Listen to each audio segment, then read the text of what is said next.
name of the Father, the Son, and the Holy Ghost. Amen. In the last homily which I had given, which was a little more than 4 weeks ago, I had talked about the virtue of decorum, which is a sub-virtue to the virtue of modesty. And decorum, if you'll remember correctly, is the virtue which helps to determine our speech and exterior comportment so that it fits who and what we are. And now we want to discuss how it deals with externals in relationship to dress.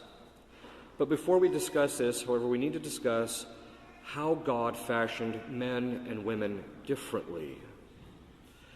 When Eve was created, God brought Eve to Adam after Adam had been brought all of the other animals to pass judgment onto whether they were suitable partners for him. And he named the animals as a sign of dominion. But when God created Eve and brought Eve to Adam, God put in Eve a natural law inclination. That is, it's something he built into the very nature of femininity to make sure that she sought the actual approval of Adam's judgment. And that requires that her proper externals would be arranged.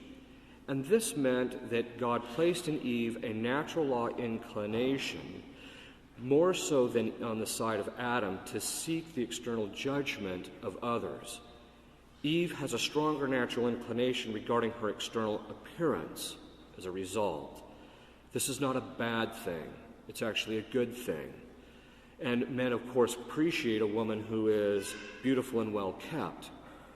But the point is that God placed in her a natural inclination towards making sure that her external appearance is suited to who she is. And this inclination also affects children because she makes sure that the children are properly dressed, and that's why women find it easier to go shopping for clothing and things of that sort for children, because it fits their disposition as women. Again, this is a perfection, not something that's bad unless it goes to excess. But because of this natural law inclination for a woman to be more concerned about her appearance than men, it is why it is more appropriate for a woman to wear makeup and jewelry and things of this sort, which are not proper to men, which do not have the same kind of inclination. And it doesn't mean that men don't have to take care of their appearance, but their finality of their appearance is different. It's more for the sake of the building of virtue and for finding jobs and to have a proper appearance in the relationship to work and things of this sort, rather than to look nice and pretty. Since it is not the place of man to be judged, that is in relationship to externals, but to judge, is why it is not appropriate for men to wear jewelry and makeup, except in the context of the theater, or, as we'll see much later, in the context of trying to restore the order of nature. Given this, we can now begin to discuss how dress will fulfill the virtue of decorum. We're not yet at the stage where we're going to talk about how dress affects matters that pertain to the 6th and 9th commandment, but we just want to talk about how dress needs to fit the person and his circumstances. In the Old Testament, in the book of Deuteronomy, the Lord speaks to Moses and condemns the act of cross-dressing. Quote, "A woman shall not be clothed with man's apparel, neither shall a man use woman's apparel. For he that doth these things is abominable before God," unquote. Now, essentially what this means is that God expects men and women to wear the dress that is proper to their gender. This also manifests clearly that our dress that we wear must fit a particular individual that wears it, not only in relationship to the two genders, which the passage deals with, but in all matters. In other words, part of the virtue of modesty is the virtue of decorum, and part of decorum is that your dress and clothing fits who you are. Cardinal Siri, in a work called The Notification Concerning Women Wearing Men's Clothing, makes a few observations which I think are worthy of reflecting on. He says, firstly, when it comes to covering the female body, the wearing of men's trousers by women cannot be said to constitute as such a grave offense against modesty, because trousers certainly cover more of a woman's body than do modern women's skirts. Now, he's writing this in the context of when skirts were becoming very, very short and grossly immodest. And as a result, he was dealing with the fact that pants aren't as immodest as those skirts. The cardinal observes, however, that sometimes the trousers are too tight, and therefore it is a matter of the Sixth Commandment, so women have to be careful in that regard. But he goes on to say that the male dress changes the very psychology of a woman. He says, in truth, the motive impelling women to wear men's dress is always that of imitating, nay, of competing with the man who is considered stronger, less tied down, more independent. This motivation shows clearly that male dress is the visible aid to bringing about a mental attitude of being like a man, which St. Thomas says would be contrary to the first category of natural inclination. The first category of natural inclination is that we preserve our being as it is. Men should like to be men, and women should like to remain women. Secondly, ever since men have been men, the clothing of a person wears conditions, determines, and modifies that person's gestures, attitudes, and behavior, such that from merely being worn outside, clothing comes to impose a particular frame of mind on the inside. So when she changes her dress, it will change how she views herself. It will change her self-image. On the converse of that is, if she has a distorted self-image, it will be manifest in her external dress. Women who go back to wearing skirts or dresses from originally wearing pants often find a psychological shift that occurs within themselves, and they feel more feminine, which is a good thing. Femininity is not something evil. It is a perfection proper to a woman. It's a perfection. Now, this is the sad thing, because the feminist movement has in fact always tried to denigrate the very nature of femininity by throwing it off and trying to become like men. It is, as one of my professors once said, feminism is in fact self-hatred, because they hate what it means to be a woman, which is a very sad thing, because the perfections of a woman as a woman are quite admirable. A virtuous man is attracted to a virtuous woman, that is, one who is truly feminine. And what a woman wears changes her husband's perspective on her. Her exterior dress affects how he views her. When dating, a virtuous man will be more attracted to a woman who is dressed properly like a woman, because he will have a natural inclination to recognize that she is more modest. That is, she will have more decorum.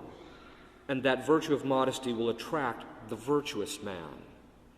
The virtuous man turns away from what is immodest.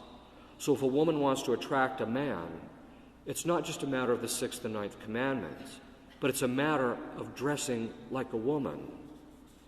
The male dress tends to vitiate relationships between women and men, Cardinal Siri says. The essential basis of mutual attraction is a diversity between the two genders, which is made possible only by their completing and complementing one another. If then this diversity becomes less obvious, because of one of the major external signs is eliminated, and because the normal psychological structure is weakened, what results is the alteration of a fundamental factor in the relationship. To change that clothing which by its diversity reveals and upholds nature's limits and defenses is to level the distinctions and to help pull down the vital defenses of the sense of shame. It is at least to hinder that sense.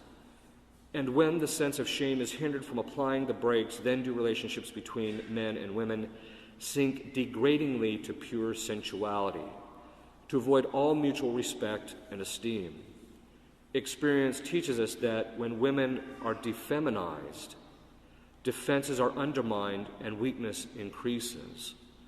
The cardinal is, of course, writing this at a time when women stop dressing like women. And is it at that same time that or shortly thereafter, that there is a collapse? There is a certain progression.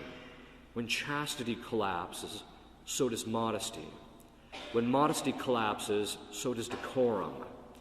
And when decorum collapses, women stop dressing like women, men start dressing like who knows what, and in the end, it just weakens the culture psychologically and spiritually and morally. All children have an instinct for the sense of dignity and decorum of their mother, the cardinal tells us. Analysis of the first inner crisis of children when they are awakened to life around them, even before they enter upon adolescence, shows how much the sense of their mother counts. Children are as sensitive as can on this point, but we would be well to recall to mind the severe demands that children instinctively make of their own mother, and the deep and even terrible reactions roused in them by observing of their mother's misbehavior. What this means is that children have a natural law inclination towards recognizing what is modest. And if their mother does not dress modesty, it causes an interior dissonance in the mind of the child, and it disturbs him. The child may not know the definition of exposure, frivolity, and infidelity, but he possesses an instinctive sense to recognize them when they occur, to suffer from them and be bitterly wounded by them in his soul. So the cardinal is observing again that children have a natural sense of when their mother is acting according to the virtue of modesty and when she is not. And we notice that when children notice that their mother is modest, there is a great tenderness that grows in their heart for her, particularly for the male children. The changing of feminine psychology does fundamental and, in the long run, irreparable damage to the family, to conjugal fidelity, to human affections, because affections are affected by our perceptions. And so if a woman wants to disaffect her husband, start dressing like a man. He's attracted to her because she's a woman, not a man. And it also causes harm to the human society. We must therefore answer the question, does the objection of Cardinal Siri to women wearing pants still apply today? Well, I think two distinctions need to be made before we can answer this. There is the distinction between something being sinful and something being less perfect. And then there is also the question of custom. And this is important because it is they used to say that custom has force of law. And it still does, actually, even psychologically. This is a natural law inclination of ours. But this is important since it has become the general custom of women to wear pants today. So when people say that it is sinful for a woman to wear pants, that's based on a misapplication of the quote from Deuteronomy. That in point and fact, the custom has changed. What constitutes female dress has somewhat changed. Given these two observations, it is my own opinion that we can make the following observation.